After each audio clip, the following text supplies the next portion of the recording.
Previously on Endangered. Although I have this feeling that this may have been the last time. You need to collect a lobster. A what? How about that moon around this ringed planet? I believe humans call it Titan. Yes, we could construct a suspended animation facility there.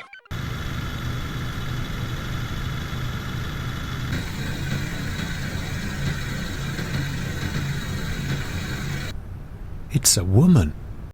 Why does my voice sound funny? Mr. Hargreaves, this isn't sci-fi. There's no such thing as teleportation.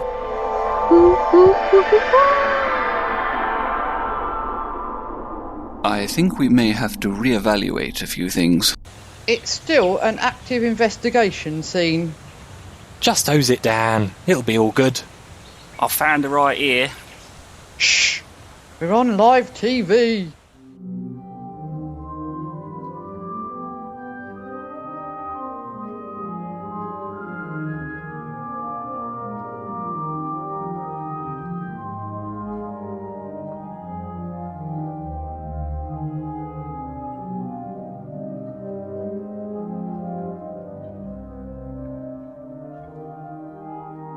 Today, we remember the life and service of Dr. Jamil Feinberg, a man who dedicated his life to helping others. Many said his rough, unemotional exterior made him seem uncaring, but underneath was a heart as large as anyone you could ever have met. A man who dedicated his life to caring for the health and well-being of members of the Space Corps. This vicar has hardly changed in the last 20 years.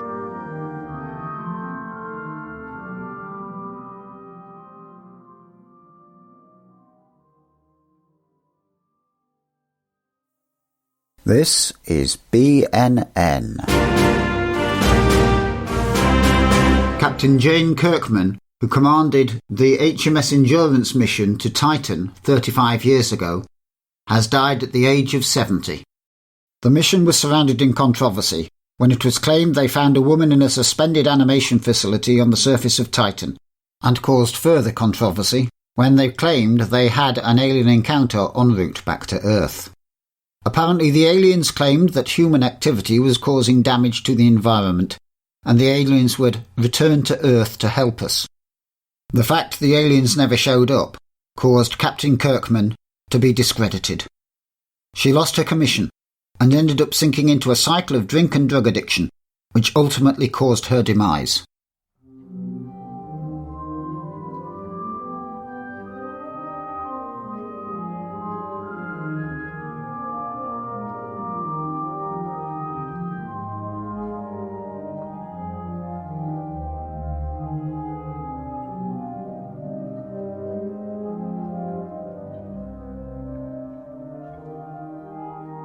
Today, we remember the life and service of Captain Jane Kirkman, a woman who dedicated her life to helping others. Many said her rough, unemotional exterior made her seem uncaring, but underneath was a heart as large as anyone you could ever have met. A woman who dedicated her life to the service of the Space Corps. This eulogy seems awfully familiar.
We've not done much for a while, have we? Well, I'm trying to choose my moment. Really? Yes. We have our pet Mr. Taylor, but he has not yet achieved sufficient visibility amongst the human population to be able to assist us.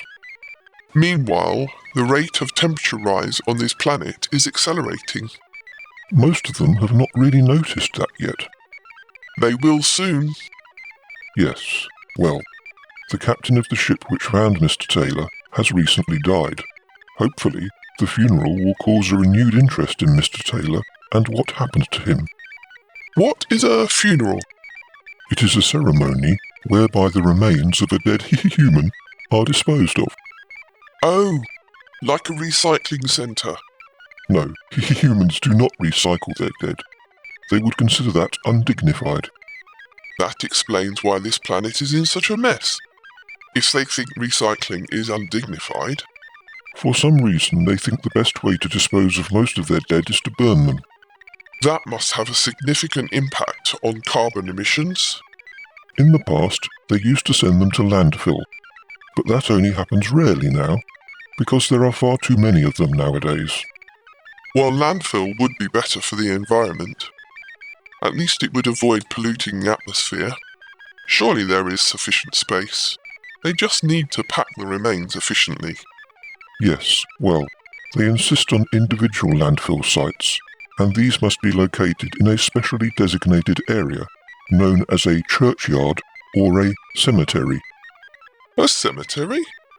Yes, this is a large area of land containing many individual landfill sites, each of which has its location indicated by a marker, known as a headstone, which notes the identity of the remains. Well, that makes more sense. What does?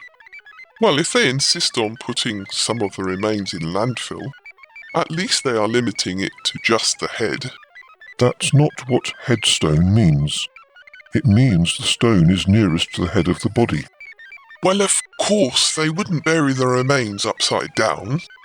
No, they bury the remains horizontally. I can't think of a more inefficient way of organising landfill. I think we are rather drifting from the point. And what is that? The publicity surrounding the funeral will renew interest in Mr. Taylor. I think you're forgetting what short lifespans these creatures have. Most of those who were alive when it was found are dead now. Why would the current population treat it as anything other than a footnote in a history lesson? And do you know how much they like rewriting their history? You are being far too cynical. Mr. Taylor is unique. I do not see how they can fail to be interested in him. We've been observing these creatures long enough to realise they never behave rationally. Anything which is historically interesting, most of them assume it never actually happened, or happened differently to the way it is recorded. Nevertheless, I am hopeful we will be able to utilise Mr. Taylor's notoriety soon.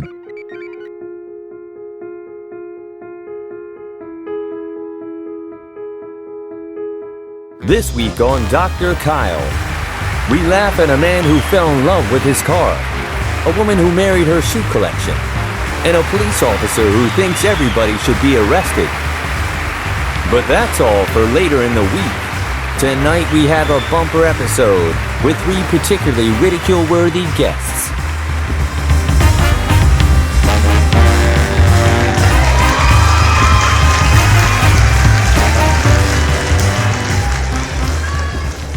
Hello and welcome to the show where we interview anyone and everyone who is worth ridiculing. If you are strange, unusual, socially challenged, weird, or just plain contemptible, we will put you on the show and let the great unwashed public laugh at you. My first guest tonight is about as weird as they come. She claims to have been born a man over 500 years ago. She then claims to have been abducted by aliens, genetically modified to be an immortal woman, left for nearly 400 years in a specially constructed suspended animation suite on Titan, that's one of the moons of Saturn in case you didn't know, before being found by Space Corp Mission 45 years ago.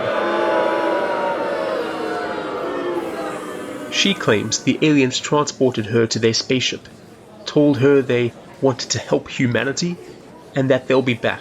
Well, where are they? Yes, I think you can honestly say this woman is a fruitcake with added raisins. So let's meet the poor delusional idiot. Please welcome her to the stage. It's Chris Taylor.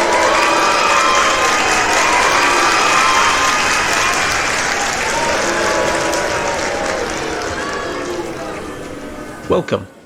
May I call you Chris? Yes, of course. Chris, you are completely and utterly off your trolley, aren't you? No. Well, to me you look in your late 30s or early 40s. So even if we believe you were found on Titan 45 years ago, well, let's just say you've aged well. I can't explain why it is that I don't seem to age, other than to say that it must be something to do with what the aliens did to me. Ah, yes. So these aliens, you're the only person who has ever seen them. I didn't see them. Oh? You didn't see them? No. So what? Did you have some sort of alien seance? No, they teleported me to their ship and then spoke to me via some sort of loudspeaker system. Well, our top scientists say teleportation is not possible. So what do you have to say about that? These aliens are clearly considerably more technologically advanced than we are. They said teleportation was simple. So you know more than our top scientists? No, but I imagine the aliens probably do. Isn't the truth you're just an attention-seeking nobody who wants her 10 minutes of fame? Can I point out you contacted me and asked me to come on this show? So there you have it, folks. An insecure, attention-seeking, pathetic example of a so-called human being who thinks by making outlandish claims she can get a bit of kudos. Pathetic. Well, I know what my opinion of the name Kyle is now. We're going to take a break now, but we'll be back soon with another sad case to ridicule.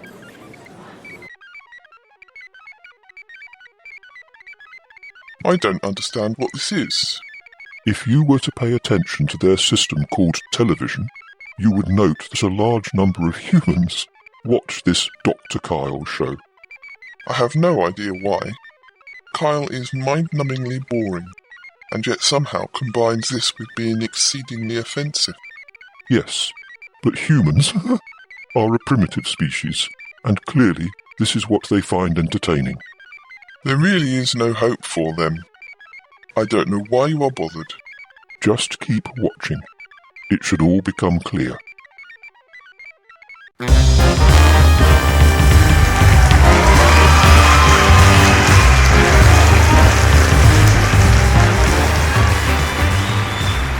Welcome back.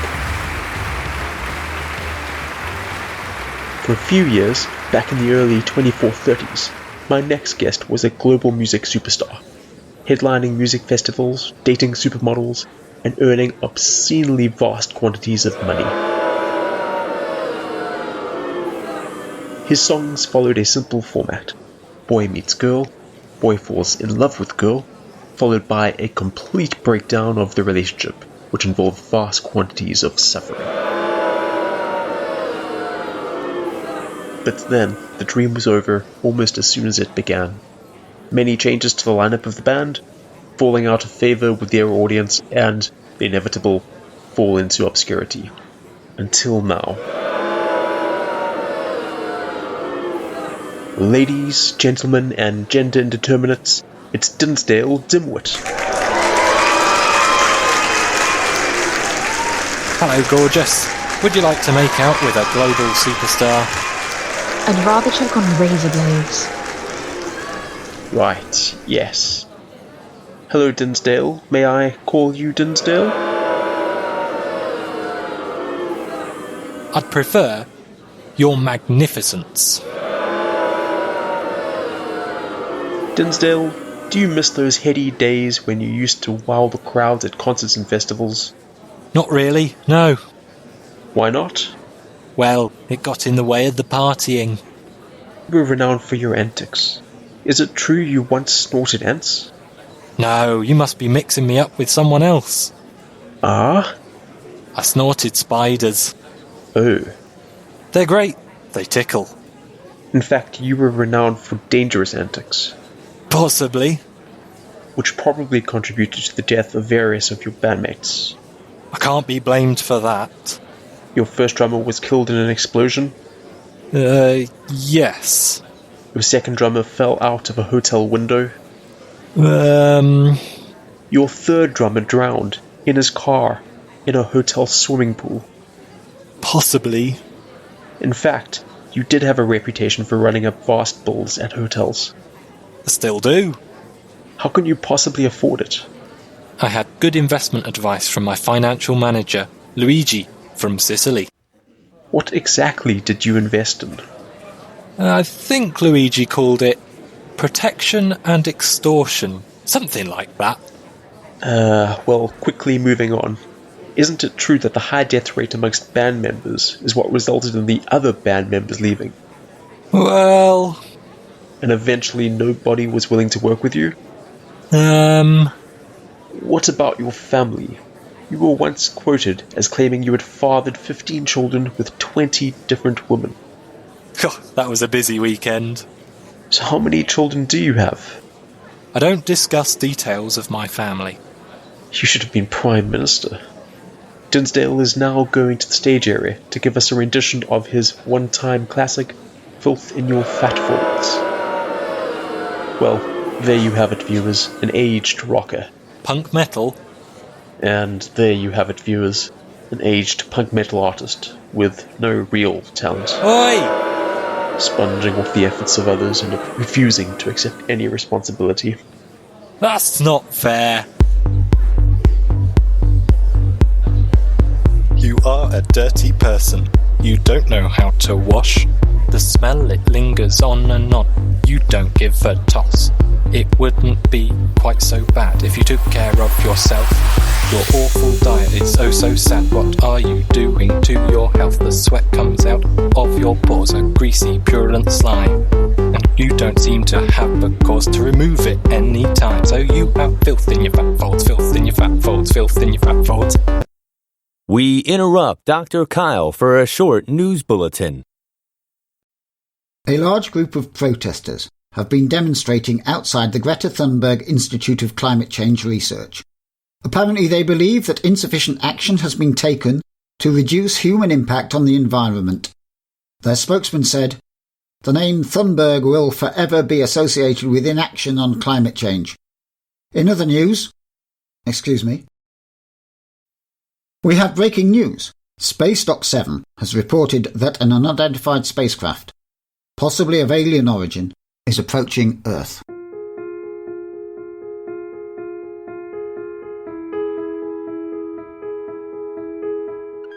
So, explain to me again what we're doing now. They have finally given our pet human a platform to deliver our message. Yes, but I'm not sure they are paying much attention to what it is saying. That is because they did not believe we existed. Boss gave us a prime directive that we were not to reveal ourselves to the humans. I rather think you have violated it by approaching their primitive docking station. Boss told us that humans are endangered, and we should try to prevent them becoming extinct. When we started this mission, you told me you don't care a boss's fart about humans. Yes, well, things have changed. And what's changed is you've got yourself a pet. And our 5-year mission is almost over. We have to return to home soon. And when we get back to home, you will have to explain to Boss how you let these creatures see our ship. They are going to see more than our ship. Prepare to teleport me to this Dr. Kyle place. You cannot be serious. We have to get these humans to take action. If they won't listen to our pet human, maybe they will listen to me. I think they might react rather badly. Now.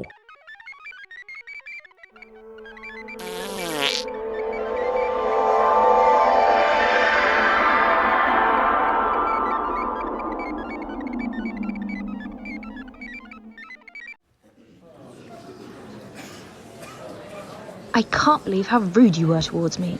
You are a most unpleasant man. An unpleasant man with superb ratings. And you were just a wacko making up ridiculous stories. Aliens, teleportation, what a load of rubbish.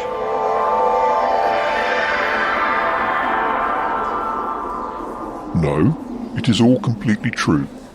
Oh look, you've even managed to persuade the special effects department to play a trick on us. That's nothing to do with me. Teleport the human, known as Kyle, to the holding area. If there's ever been anyone who deserves a good alien probing, it's this Kyle chap.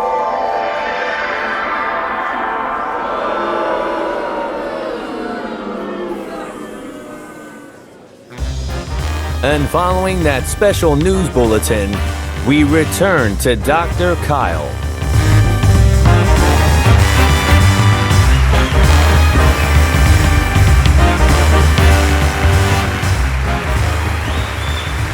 People of Earth, your attention please. We have been monitoring your planet for several thousand of your Earth years, and we are very disappointed about how much of a mess you are making of it. You must do more to protect the environment. We have been trying to clean up some of your mess, but you are producing too much for us to be able to keep up.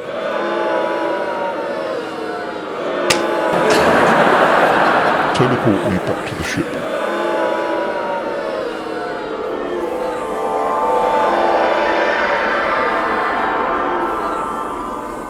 That didn't go too well. Oh no, not again.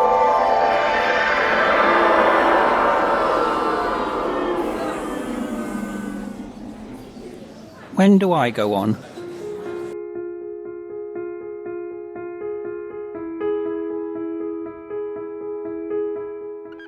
To say I'm confused is an understatement.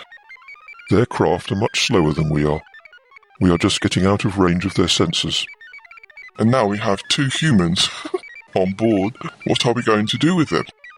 Well, this one needs specific attention. He does nothing but insult people and cause division. What are you going to do? A simple procedure will remove his voice box. Then he won't be able to cause offence with his words anymore. No, you can't do that. Why not? He may be unpleasant, insightful, bigoted and offensive. Nobody takes people like that seriously. And it's certainly not a reason to cause him permanent disfigurement. But it's only a human. Be quiet. You're missing the important point. There's an important point? He said nobody takes people like that seriously. So? So, I was wrong.